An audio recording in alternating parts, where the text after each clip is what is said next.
दोस्तों नमस्कार। आप सभी का स्वागत है आपके अपने चैनल एएस मैथ में।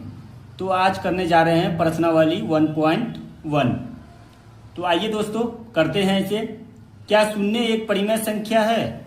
क्या इसे आप p/q के रूप में लिख सकते हैं, जहां p और q पूर्णांक है।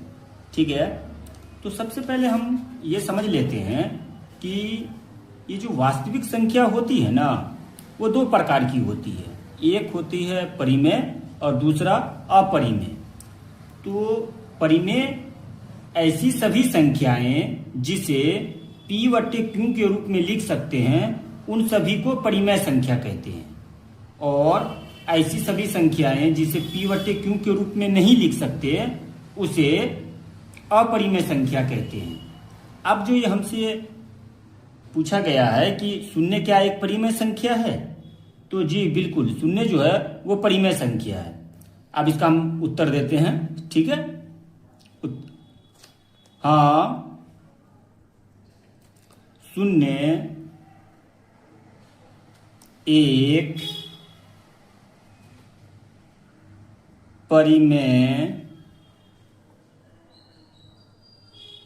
संख्या है। इसे p/q के रूप में लिख सकते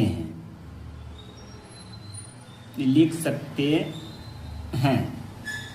जैसे 0/1। अब देखिए 0/1 बराबर 0 ही लिखते हैं। ठीक है, 0/2, 0/3।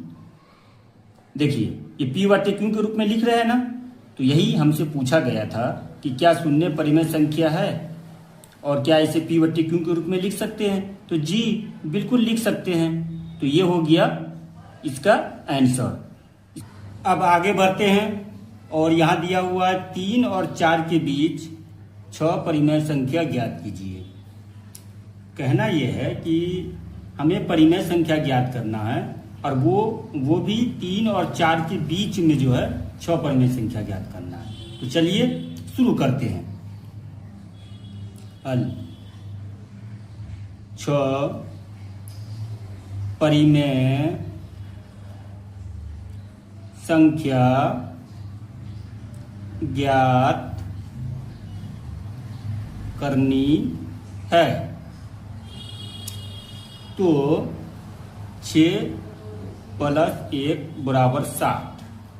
हमें 6 परिमेय संख्या ज्ञात करना है। तो जितना ज्ञात करना है ना, उसमें एक जो है जोड़ देंगे। तो 6 और 1 7 हो गया। अब यहाँ क्या दिया हुआ है 3, तो हम लिख देंगे। उसके बाद ये जो 7 है ना, 7 से गुना कर देंगे। अब बट्टे में डाल करके फिर यहाँ भी 7 लिख देंगे। ठीक है, उसके बाद 4 है तो 4, फिर इसे भी क्या करेंगे 7 से गुना कर देंगे और यहाँ भी 7 दे देंगे।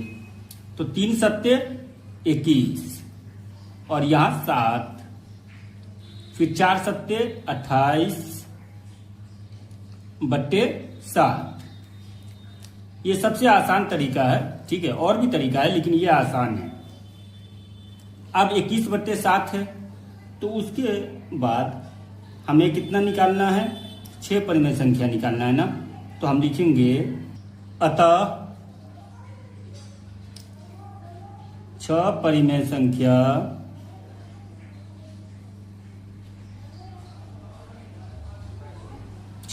संख्या ठीक है। तो 21 के बाद क्या आता है 22। तो हम लिखेंगे 22/7। 22 के बाद 23, 23/7।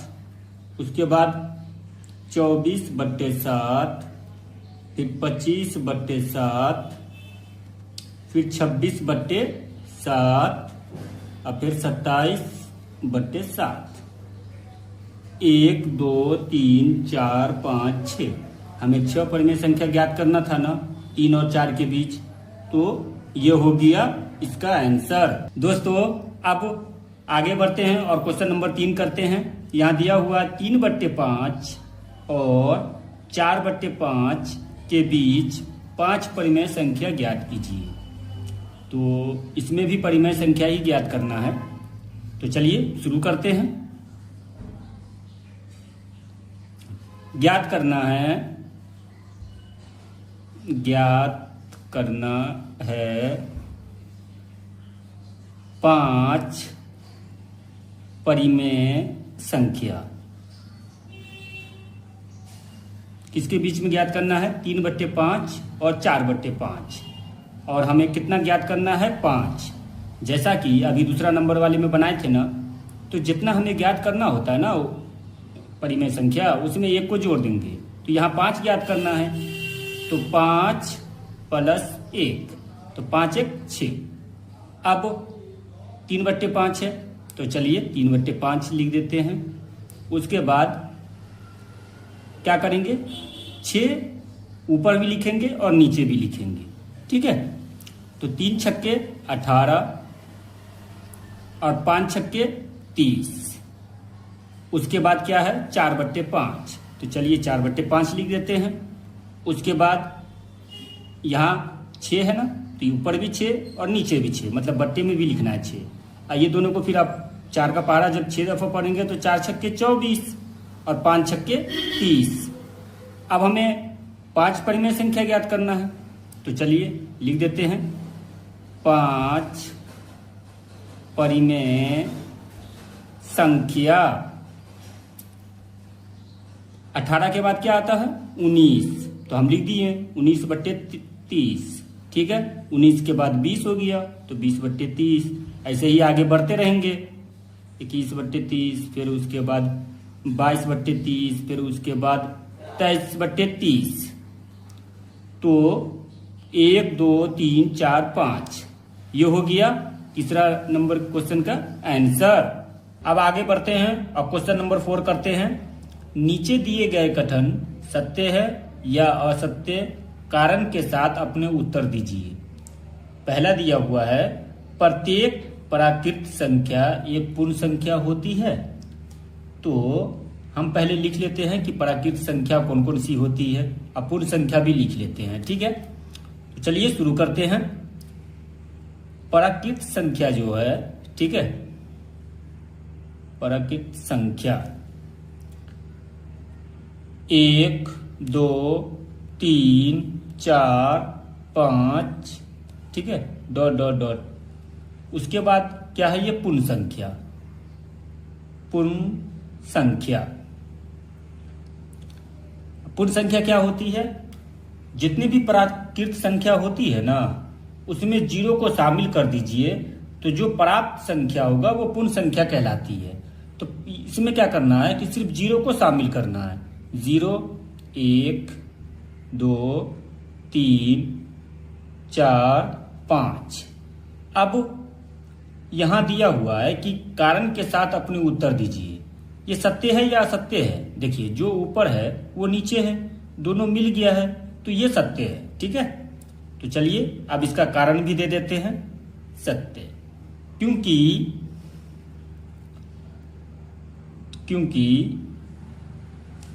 सभी प्राकृत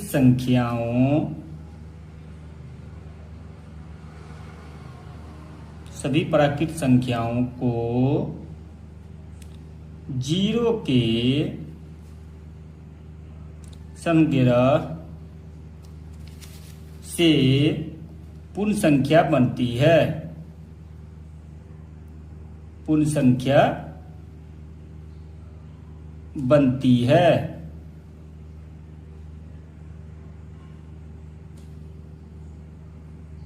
अब दूसरा में है, प्रत्येक पूर्णांक एक पूर्ण संख्या होती है।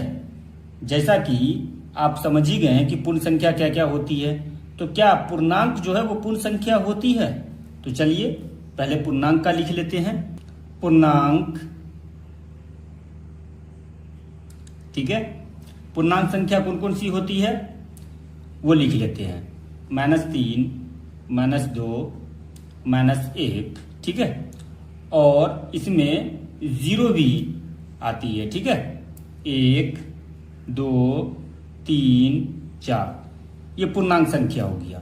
देखिए ये जो -3 है ना, -3, -2, -1, ये धनात्मक संख्या है और 0 भी आती है, ठीक है।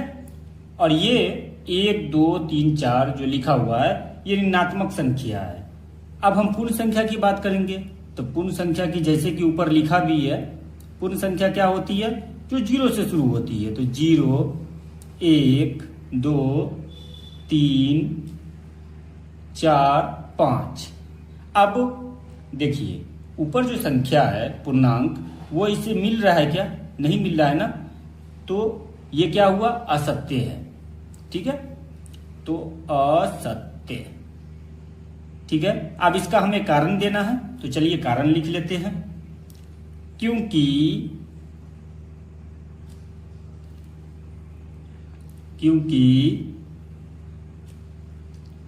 ऋणात्मक पूर्णांक एक पूर्ण संख्या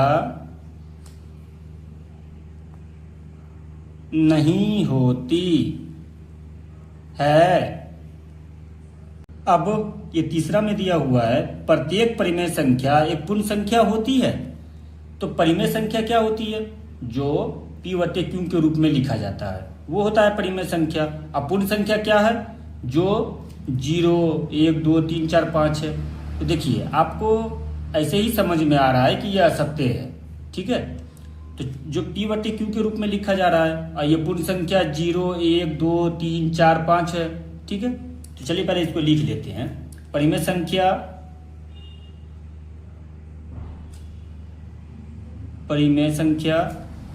ठीक है, बट्टे में लिखा जाता है 4/5, 6/5, 3/2, ठीक है, डॉट डॉट डॉट। उसके बाद पूर्ण संख्या क्या है, पूर्ण संख्या 0 से शुरू होती है, 0, 1, 2, 3, 4, 5, ठीक है। तो ये क्या है, असत्य, क्या है ये, असत्य। अब इसका हम लिखेंगे कारण, ठीक है। क्योंकि परिमेय संख्या